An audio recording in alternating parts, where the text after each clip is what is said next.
ખેડૂત ભાઈઓ, આપણા ઉનાળુ વાવેતરના અત્યારની સિઝનમાં તૈયાર થતા જે કોઈ પાકો છે એ પાકો પૈકી રોકડિયા પાકના હિસાબથી સૌથી અગત્યનો પાક આપણા ગુજરાત વિસ્તારમાં એટલે તલનો પાક.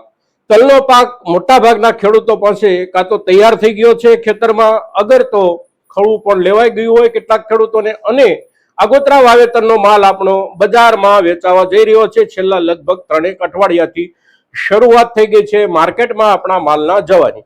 હવે અત્યારના સમયમાં જે રૂપમાં બજારમાં ભાવો ચાલી રહ્યા છે અને બજારનું જે રુઝાન છે એમાં આપણને એક આધાર શરૂઆતમાં જે કાંઈ મળ્યો છે કોરિયન ટેન્ડરમાં આપણા દેશના માલના જવાનો, એના હિસાબથી બજારમાં એકંદર કરંટ અવશ્ય બનેલો છે. પણ આપણે આપણા પાકેલા તલ પર ખરેખર વાસ્તવમાં ક્યાં સુધી ધીરજ રાખવી, અગર તો ક્યારેક એટલો માલ કાપવો, આ બહુ અગત્યનું હોય છે.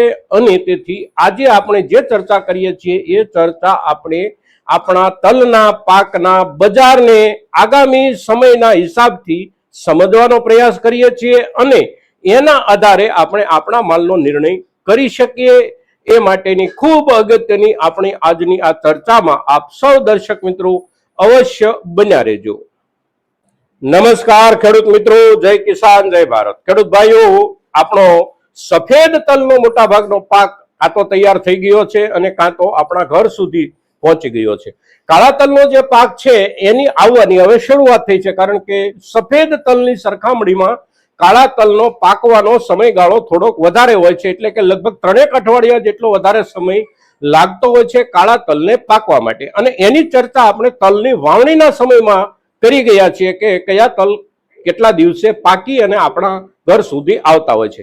હવે કાળા તલ પણ આવવાની શરૂઆત થઈ ગઈ છે. અત્યારના દિવસોમાં ધોળા તલનું જે કાંઈ બજાર છે, સફેદ તલનું આપણું, એ બજાર મોટા ભાગે જોઈએ તો આ અઠવાડિયા દરમિયાન થોડા સુધારા સાથે લગભગ 1650 રૂપિયાથી આપણો નીચેનો માલ શરૂ થાય છે અને એના ઉપર ગ્રેડ પ્રમાણે, ક્વોલિટી પ્રમાણે ભાવ આપણને લગભગ 2150 રૂપિયા સુધી પણ સારા માલમાં અત્યારે ગઈકાલે, પરમ દિવસે કે 2 દિવસ પહેલાના બજારના જે કાંઈ સમાચારો છે એ પ્રમાણે આપણો માલ વેચાઈ રહ્યો છે. જે કોઈ ખેડૂતો આપણા ઘરે બેઠા માલનો વેપાર કરતા હોય, વેપારીઓ સાથે, સ્થાનિક વેપારીઓ સાથે, એમને કદાચ બજાર કરતા થોડો સારો અને વિશેષ ભાવ મળતો હોવાની સંભાવનાઓ છે, કારણ કે દરેક પાકમાં આપણી આ પ્રમાણેની વેચાણની પદ્ધતિમાં આટલો ફરક પડતો હોય છે. માર્કેટિંગ યાર્ડ કરતા ઘરે બેઠા થતા વેપારમાં આપણને થોડો ઘણો વધારો અવશ્ય મળતો હોય છે. હવે અત્યારે આપણે તલના પાકના જે કાંઈ ભાવ બજારમાં ચાલી રહ્યા છે એ ભાવ અત્યારના હિસાબથી થોડા સામાન્ય રૂપમાં સુધારા તરફ જઈ રહ્યા છે. હવે સુધારા તરફ જે ભાવ જઈ રહ્યા છે એ ભાવ ધીમે ધીમે કદાચ હજી આગળ પણ વધી શકે છે, એટલા માટે કે હવે પછી જે માલ આપણો આવશે એ માલ એકંદર ખૂબ સારી ક્વોલિટીનો પણ આવી શકે છે, કારણ કે શરૂઆતમાં જે માલ આવતો હોય એ માલમાં થોડો ભેજ હોય, આવું તેવું હોવાના કારણે ભાવો દબાયેલા રહેતા હોય છે બજારમાં. પણ આપણા માલમાં ભેજ હોય એ જતો રહે, સારી રીતે સુકાયેલો માલ બજારમાં આવવાની શરૂઆત થાય એટલે એકંદર ક્વોલિટીના હિસાબથી ભાવમાં સુધારાની શરૂઆત થતી હોય છે. આ વર્ષમાં અત્યારની સિઝનમાં આપણે જોઈએ તો લગભગ 3જી 4થી તારીખથી આ મહિનાના જે કાંઈ દિવસો અત્યાર સુધીના પસાર થયા, તમામ દિવસો દરમિયાન કોઈને કોઈ વિસ્તારમાં વરસાદ, અગર તો વાવાઝોડું, અને એ હુમલાના કારણે આપણા તલના પાકને ખૂબ મોટું નુકસાન થયું છે.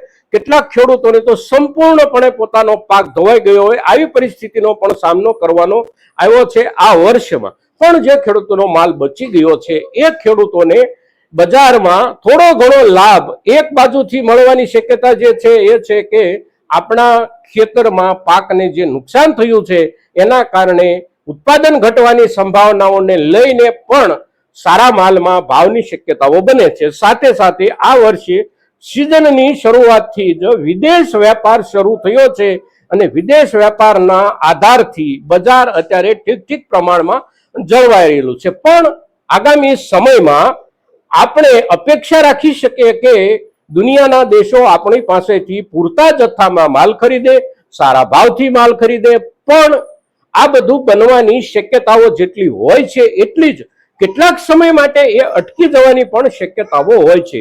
એકાદ મહિનો, 2 મહિના કે 3 મહિના માલના વેપાર, માલની અવર જવર એના પર પણ અસર પડી શકતી હોય છે. કારણ કે આપણા હવે પછીના જે દિવસો છે એ ચોમાસાની શરૂઆતના દિવસો છે અને ચોમાસાની શરૂઆતના 2 મહિનાનો સમયગાળો એવો હોય છે કે આંતરરાષ્ટ્રીય વેપારમાં દરિયાઈ મુસાફરી જે કાંઈ માલવાહક જહાજોની થતી હોય એના ઉપર પણ વિપરીત અસર પડતી હોવાના કારણે ખરીદાયેલો માલ મોકલવા માટે તૈયાર થયેલો માલ પણ બંદરો પર અટકી જાય એવી પરિસ્થિતિનું નિર્માણ દરિયાના કરંટના કારણે થતું હોય છે અને એની અસર આપણા બજાર પર પણ પડતી હોય છે. તો આપણી પાસે જે કાંઈ પાકેલો માલ હોય એ માલને સંપૂર્ણપણે આપણે સંગ્રહ કરીએ અને કેટલાક સમય પછી આપણને ખૂબ સારા ભાવ મળશે એવી અપેક્ષા રાખી અને પૂરેપૂરો માલ આપણે સંગ્રહવાથી બચીએ. મિત્રો, જે કાંઈ માલ આપણી પાસે પાક્યો છે એમાંથી અત્યારના બજારમાં આપણે 25%, 20%, કમસે કમ 25% જેટલો માલ તો આપણે અવશ્ય વેચી નાખીએ. આવતા દિવસોમાં 15 દિવસ, મહિનો કે 2 મહિના પછી પણ આપણે બાકીનો માલ વેચી શકીએ છીએ. એટલે શરૂઆતના સમયમાં આપણી પાસે પાકીને આવતા માલમાંથી અત્યારના સમય પ્રમાણે જે બજાર ચાલી રહ્યું છે એ બજારમાં પણ આપણે કેટલોક માલ અવશ્ય વેચીએ, એટલા માટે કે ભવિષ્યનો કોઈ સંપૂર્ણ આધાર ચોક્કસ રૂપમાં હોતો નથી. આપણા બજારને આધાર મળવાની સંભાવનાઓ પૂરેપૂરી છે અને આ વર્ષમાં દુનિયાના સૌથી મોટા તલ ખરીદનાર તરીકે દક્ષિણ કોરિયા તરફથી પોતાની ગયા વર્ષની ખરીદીના પ્રમાણની સરખામણીમાં વિશેષ ખરીદી નીકળશે આવી શક્યતાઓ આખા વૈશ્વિક બજારમાં દેખાડવામાં આવી રહી છે. તેમ છતાં પણ એક ખેડૂત તરીકે આપણે સંપૂર્ણ ભરોસો નિકાસ વેપારના ભાવો પર ન કરી શકીએ. આપણા પાસે ઉત્પન્ન માલમાંથી કેટલોક માલ આપણે બજારના ધોરણે શરૂઆતી સિઝનમાં અવશ્ય વેચી દઈએ, એટલા માટે કે આગળના દિવસોમાં કોઈને કોઈ પ્રશ્ન ઉપસ્થિત થાય અને આપણા ભાવ પર વિપરીત અસર પડે તો આપણે સંપૂર્ણપણે પસ્તાવાનો સમય ન આવે.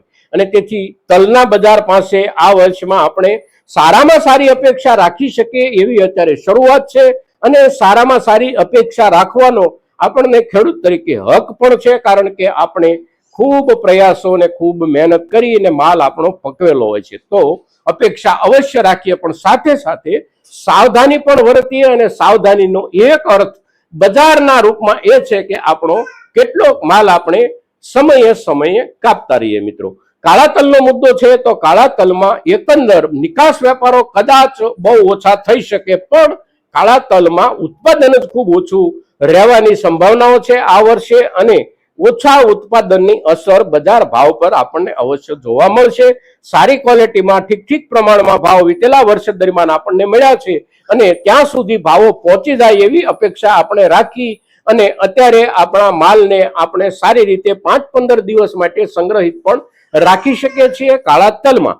ત્યાર પછી બજારનું રુઝાન જે કાંઈ હોય એ જોઈ અને આપણે આપણા માલ પર નિર્ણય કરીએ. મિત્રો, આજના દિવસે આપણા તલના પાકની વર્તમાન બજાર પરિસ્થિતિ અને ભવિષ્યમાં આપણી ખરેખર સલામત જે અપેક્ષાઓ છે એની પણ જ્યારે આપણે ચર્ચા કરીએ છીએ ત્યારે સાથે સાથે જે સાવધાની વર્તવાની છે એ સાવધાનીનો મુદ્દો આજની ચર્ચામાં સૌથી અગત્યનો છે અને તેથી આ સાવધાનીના મુદ્દાને ધ્યાનમાં રાખી અને આપણે આપણા માલ પર નિર્ણય કરીએ. મિત્રો, આજના દિવસે તલના પાક પર આપણી જે કાંઈ ચર્ચા છે એ ચર્ચા મહત્તમ ખેડૂતો સુધી પહોંચે એવા આપ સૌના તરફથી પ્રયાસો થાય એવી અપેક્ષા સાથે જય કિસાન, જય ભારત.